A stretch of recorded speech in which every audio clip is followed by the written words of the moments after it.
Yurtimizda 15 fevraldan 15 martga qadar kontrafaktsiz oy targ'ibot oyligi bo'lib o'tmoqda.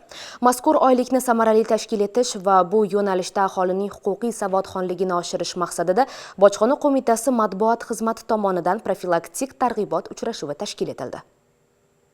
Bojxona qo'mitasining matbuot xizmati tomonidan Adliya vazirligining Intellektual mulk departamenti bilan hamkorlikda poytaxtimizdagi bojxona organlariga biriktirilgan 114-son umumta'lim maktabida kontrafakt mahsulotlarga toqatsiz bo'ling mavzusida o'quvchilar bilan profilaktik targ'ibot uchrashuvi bo'lib o'tdi. Tadbir respublikamizda 15 fevraldan 15 martga qadar davom etayotgan kontrafaktsiz oy targ'ibot oyligi doirasida tashkil qilindi. O'quvchilarga Bojxona qo'mitasining valyuta nazorati va notarif tartibga solish boshqarmasi bosh inspektori Aminjon Mahmudov hamda Intellektual mulk departamenti yetakchi mutaxassisi Nodir Bo'riyev tomonidan intellektual mulk obyektlarini huquqiy himoya qilish, bojxona organlari tomonidan kontrafakt va qalbaki tovarlarga qarshi kurash yo'nalishida amalga oshirilayotgan chora-tadbirlar haqida sodda va hayotiy misollarda tushuntirishlar berildi. Bojxona organlari tomonidan fosh qilingan kontrafakt tovarlar va ularni ishlab chiqargan yashirin sexlar faoliyatiga doir maxsus video lavhalar o'quvchilar e'tiboriga namoyish qilindi. Shu yerning o'zida tadbir ishtirokchilari bir qator tovarlarning asl va qalbaki nusxalaridan namunalar bilan tanishishdi. Uchrashuv yakunida maktab o'quvchilari o'zlarini qiziqtirgan barcha savollarga atroflicha javoblar olishdi.